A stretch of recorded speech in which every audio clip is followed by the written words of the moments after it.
Hello everyone, welcome to the part 4 of Option Basics web series.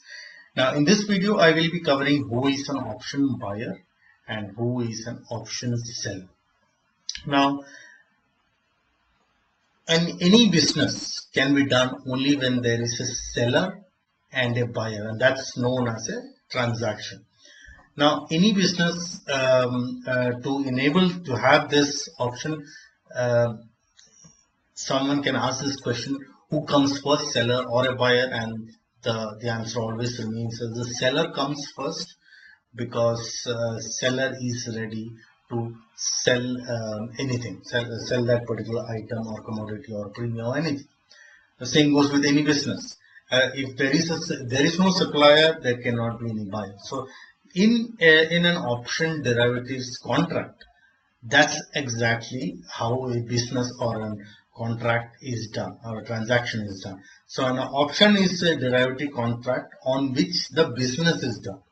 Now, so that means then when there is an option seller, only then a buyer can come. So if there are no sellers, buyers cannot come. This is the same. This logic applies to any transaction which happens even in a stock or underlying asset, stock, index, or even on options. Now, in other words, sellers make money while buyers get the product, but they can lose or win it back. So that's based on the option premium. So in option trading, both sellers and buyers can make money.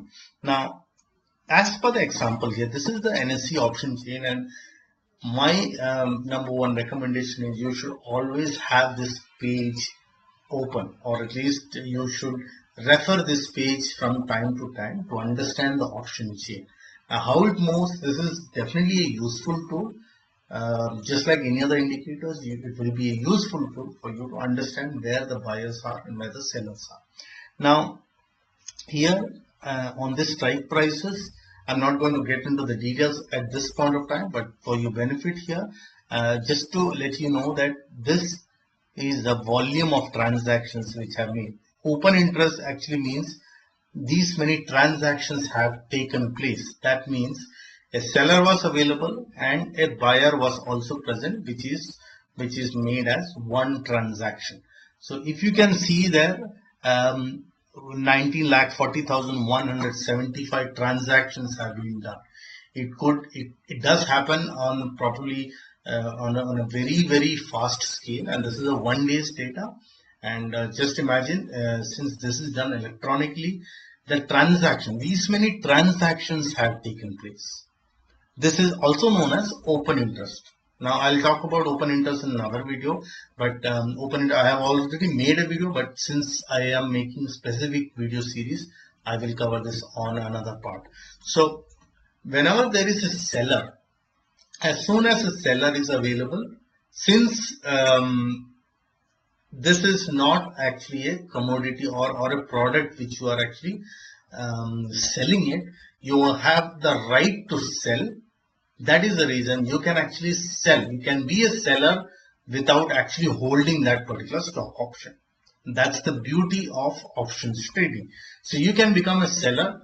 Now please do remember that for options trading, selling, you need to have a higher margin, because if the stock prices moves up, you will be in a loss. For example, if you sell at 128, this is the current market price, and if you sell it, and this price can go any direction. If the market moves up, you will actually incur unlimited loss. That is the reason we call it. You do not have a way, because option prices can keep on increasing based on the underlying asset, based on how the stock or the index is moving. That is the reason an option seller requires a higher margin to sell based on his risk appetite. That is the reason he needs a more margin on it, because the risk is unlimited. Now, for an option buyer, the risk is limited, because you are buying at 128 rupees here. So even if on the day of expiry, this can become only 0. So your total loss which can happen is 128 rupees. Now more on that I will cover on another topic, because this is the premiums. This topic actually covers in the premiums topic. Right now we are talking about a transaction, who initiates the transaction, and who buys it. So a seller initiates a transaction who is available to sell at a particular price, at a market price, or a particular price, and buyer should be available to buy that. So that's exactly how a transaction is performed in options trading. Now more on strike prices and other things which I'll cover up on a later topic. So options seller and options buyer. Options seller, whenever he does it, he is risking probably unlimited if he doesn't hedge his position. Option buyer has a limited risk but unlimited profit potential. That is the reason in option buyer and option buying and selling, you will hear these terms a lot of times, that option sellers make money and things like that. So any trader who buys an option, he can sell it at any price, because if the prices go up. Now how the prices are made and how the premiums are made is something which I'll cover in another part. But right now, for a transaction to complete, you need to understand there has to be option buyer and a seller, and the seller initiates the transaction.